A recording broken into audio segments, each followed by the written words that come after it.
একবার কি ভেবে দেখেছো তুমিও একদিন মৃত্যুবরণ করতে হবে, কবরে যেতে হবে, তোমাকে একদিন গোসল করানো হবে, তোমাকে একদিন সাদা কাপড় দিয়ে প্যাকেটিং করা হবে, মুড়া কাবার মধ্যে তোমাকে শুয়ে নেওয়া হবে, কবরের মধ্যে তোমাকে নেওয়া হবে, সেইখানে তোমাকে মাটির মধ্যে তিনজন রেখে দেবে। আমি যদি তোমাকে বলি তোমার রব তোমাকে কেন সৃষ্টি করেছে, তাহলে তুমি কি বলবে?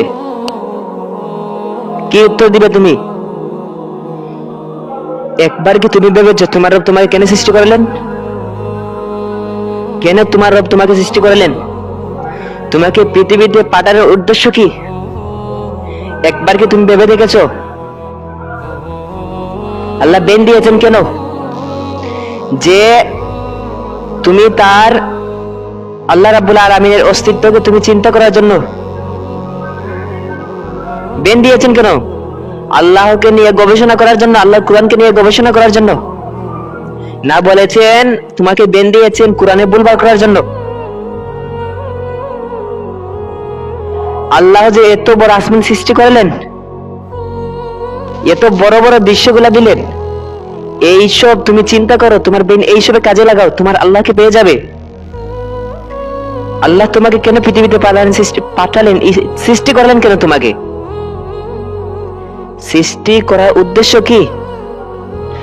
তোমাকে কি আল্লাহ এই জন্য পৃথিবীতে পাঠিয়েছেন যে একজন মেয়ের হাত ধরে তুমি ঘুরবে রাস্তাঘাটে, রাস্তাঘাটে জেনা করে বেড়াবে, এই জন্য আল্লাহ তোমাকে পৃথিবীতে পাঠিয়েছেন? আল্লাহ কি বলেছেন আমি তোমাদেরকে পৃথিবীতে এই জন্য পাঠিয়েছি সুদ খাওয়ার জন্য, ঘুষ খাওয়ার জন্য? না, আল্লাহ এই কথা বলেছেন তোমাদেরকে আমি পৃথিবীতে পাঠিয়েছি নামাজ না পড়ার জন্য, নবীদের বিরোধিতা করার জন্য, আলিম উলামার বিরোধিতা করার জন্য। এই কথা বলে কি আল্লাহ তোমাদেরকে পাঠিয়েছেন?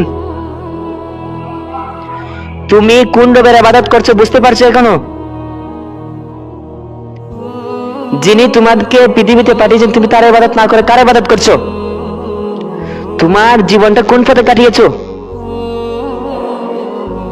কোন পথে কাটাচ্ছে তোমার জীবনটা? তুমি কি একবার কল্পনা করতে পারছো? আল্লাহর রাসূল সাল্লাল্লাহু আলাইহি সাল্লাম বলেছেন কিয়ামতের দিন হাসরের মাঠে একজন আদম সন্তান নড়াচড়া করতে পারবে না। এই কথাকে তুমি সাধারণ মনে করছো? সাধারণ বিষয় মনে করছো এটাকে তুমি? আল্লাহর রাসূল বলেছেন কিয়ামতের ময়দানে একজন আদম সন্তান নড়াচড়া করতে পারবে না। পায়ের তালুর মধ্যে যতটুকু জায়গা পাবে সেই জায়গার মধ্যে দাঁড়িয়ে থাকতে হবে, 5টি প্রশ্নের জবাব না দিয়ে। তুমি কেমন আছো? সাধারণ কথা। তুমি কার দুঃখায় পড়ে তুমি তোমার রবকে বলে যাচ্ছ? তোমার রব তোমাকে যে উদ্দেশ্যে পাঠিয়েছেন সেই উদ্দেশ্য তুমি মানছো কিনা? তোমাকে পৃথিবীতে এই জন্য পাঠায় নাই মেয়েদের হাত ধরে বেড়ানোর জন্য। একজন মেয়েকে ভালো লাগতে পারে, স্বাভাবিক।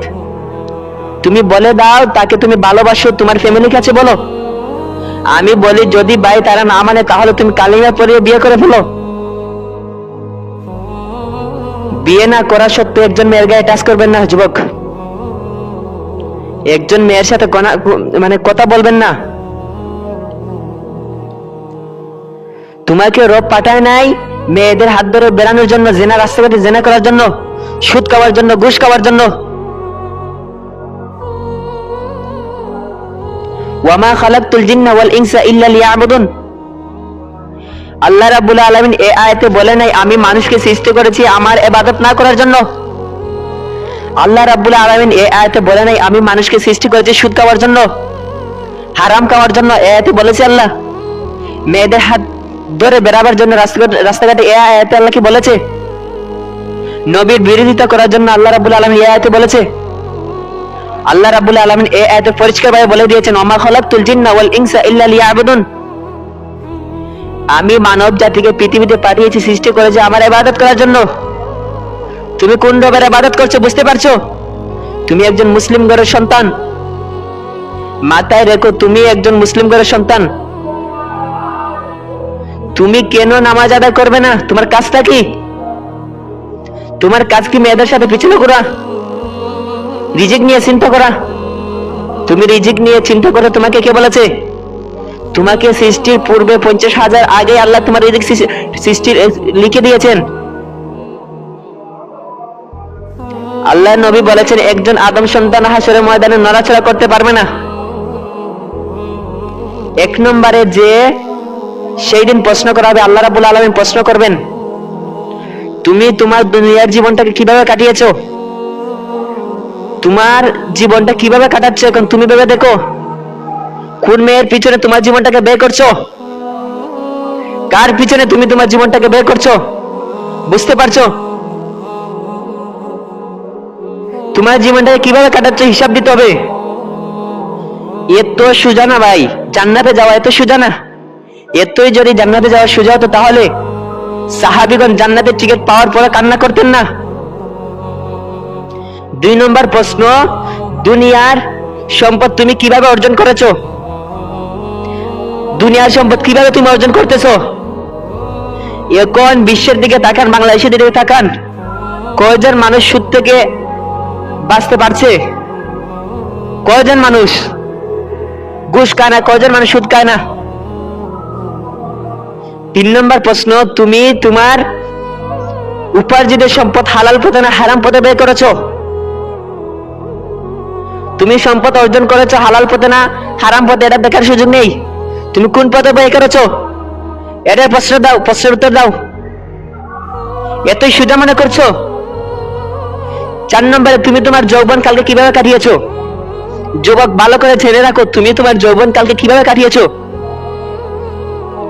তুমি কি মনে করছো তোমার যৌবন সব আল্লাহ রাব্বুল আলামিন তোমাকে শক্তি দিয়েছেন মেয়েদের পিছনে ঘোরার জন্য, আলিম উলামার বিরোধিতা করার জন্য, বিরোধিতা হওয়ার জন্য, নামাজ বাদ দেওয়ার জন্য। আজ তোমার শক্তি আছে শরীরে, তুমি নামাজ পড়ছো না। যৌবনকালে ইবাদত আল্লাহর কাছে গুরুত্বপূর্ণ, পছন্দ করেন। তুমি কোন মালিকের ইবাদত করছো না, বুঝতে পারছো। তুমি যদি একজন কর্মচারী হিসাবে কারো ঘরে কাম করতে যাও, কাজ করতে যাও, তুমি কাজ না করলে সে তোমাকে বেতন দেবে না, বেতন আটকিয়ে দেবে। দেবে ভাই, বেতন দেবে? বেতন দেবে না, কারণ তুমি তো কাজই করে না, তোমাকে কিভাবে বেতন দেবে। তোমার রব তোমাকে কত মায়া করে, তুমি তোমার রবের ইবাদত করো না। তোমার রব তোমাকে রিজিক থেকে বঞ্চিত করে নাই, করেছে? না খাওয়াইয়া কি তোমার রব তোমাকে মারছে? মারে নাই। তাহলে তুমি কোন রবকে বলে যাচ্ছ, কোন রবকে তুমি বলে যাচ্ছ। তুমি কাজ না করলে তোমার মালিক তোমাকে বেতন দেবে না। তুমি যে তোমার রবের ইবাদত করো না, তোমার রব কি তোমাকে রহমত থেকে বঞ্চিত করছে? শ্বাস নিঃশ্বাস বন্ধ করে দিচ্ছে? দে নাই। তোমার রব তোমাকে কত ভালোবাসে, তোমার রব চায় তুমি জান্নাতে যাও, জাহান্নাম থেকে বেঁচে যাও। তোমার রব চায় তোমাকে ক্ষমা করে দিতে, তুমি তাওবা করো, তোমার রব তোমাকে ক্ষমা করে দেবে। আল্লাহ নবী বলেন, তুমি যদি জিনা করো, ব্যভিচার করো, 1000 গুনাহ করো, তুমি শুধু একবার তাওবা করো, আল্লাহ তোমাকে ক্ষমা করে দেবেন। আল্লাহ নবী বিশ্বনবী হযরত মুহাম্মদ রাসূলুল্লাহ সাল্লাল্লাহু আলাইহি ওয়াসাল্লাম এক হাদিসে বলেছেন, আমার উম্মত যদি 1000 গুনাহ করে, শিরক ব্যতীত গুনাহ যদি করে, সে বেহেশতে যাবেই যাবে। হযরত আবু যর রাদিয়াল্লাহু তাআলা বলেন, হে নবী, কেউ যদি জিনা করে, ব্যভিচার করে, তাহলে সে কি জান্নাতে যাবে, বেহেশতে যাবে? আল্লাহ নবী বলেন, হে আবু যর, সে যদি জিনা করে, ব্যভিচার করে, সব গুনাহ করে, শিরক বাদে, সে বেহেশতে যাবেই যাবে, যাবেই যাবে। এটা কি সাধারণ কথা মনে করছেন? আল্লাহ নবী বলেছেন, যাকে অনুসরণ না করলে তুমি বেহেশতে যেতে পারবে না। তিনি বলেছেন এই কথা, আমি না, আমি বলি নাই, এই কথা বলেছেন তিনি। আবু যর রাদিয়াল্লাহু তাআলা আবার জিজ্ঞাসা করলেন, হে আল্লাহর রাসূল, কেউ যদি জিনা করে, ব্যভিচার করে, কারো হক মেরে খায়, তাহলে সে কি বেহেশতে যাবে? আল্লাহ নবী আবার উত্তরে দিলেন, সে বেহেশতে যাবেই যাবে।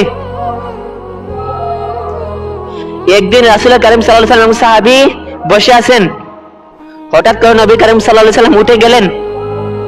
সাহাবীগণ এই জায়গার মধ্যে বসে অপেক্ষা করছেন নবী করিম সাল্লাল্লাহু আলাইহি ওয়াসাল্লামের জন্য। অনেকক্ষণ হয়ে গেলে তারা আসছেন না, নবী করিম সাল্লাল্লাহু আলাইহি ওয়াসাল্লাম ফিরে আসছেন না। তারা চিন্তিত হয়ে পড়লেন, বিচলিত হয়ে পড়লেন, নবী করিম সাল্লাল্লাহু আলাইহি ওয়াসাল্লাম কোথায় গেলেন। তখন সাহাবীরা নবী করিম সাল্লাল্লাহু আলাইহি ওয়াসাল্লাম অনুসন্ধানের জন্য বাহির হলেন, খুঁজতেছেন নবী করিম সাল্লাল্লাহু আলাইহি ওয়াসাল্লাম, কোথায় পাচ্ছেন না।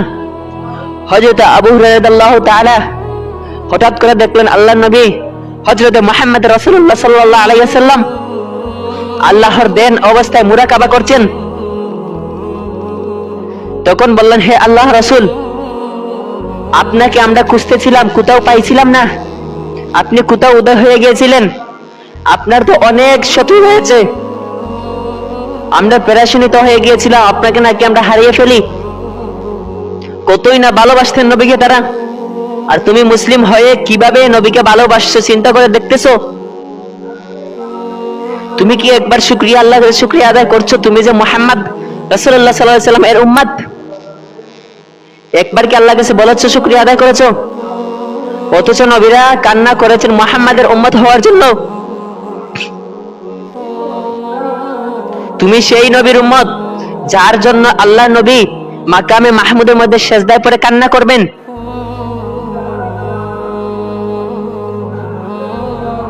4 নম্বর বলেছিলাম, তুমি তোমার যৌবন কালকে কোন পথে কাটিয়েছো হিসাব দিতে হবে। 5 নম্বর, তুমি তা জানতে তা অনুযায়ী আমল করেছো কিনা হিসাব দিতে হবে। তুমি জানো নামাজ পড়া ফরজ, তুমি জানো নামাজ পড়েছো কিনা তাই হিসাব দিতে হবে। তুমি জানো রোজা রাখা ফরজ, তুমি জানো কিন্তু রোজা রাখা ফরজ। রোজা রাখা যায় এটা আল্লাহ বলেছেন, এটা তুমি জানো, নবী বলেছেন এটা তুমি জানো। রোজা রাখছো কি না এটার উত্তর দিতে হবে তুমি, না দিয়ে নড়াচড়া করতে পারবে না। আল্লাহ নবী বিশ্বর মওজুদ মুহাম্মদ রাসূলুল্লাহ সাল্লাল্লাহু আলাইহি সাল্লাম বলেন, হাসরের ময়দান এত ভয়ঙ্কর হবে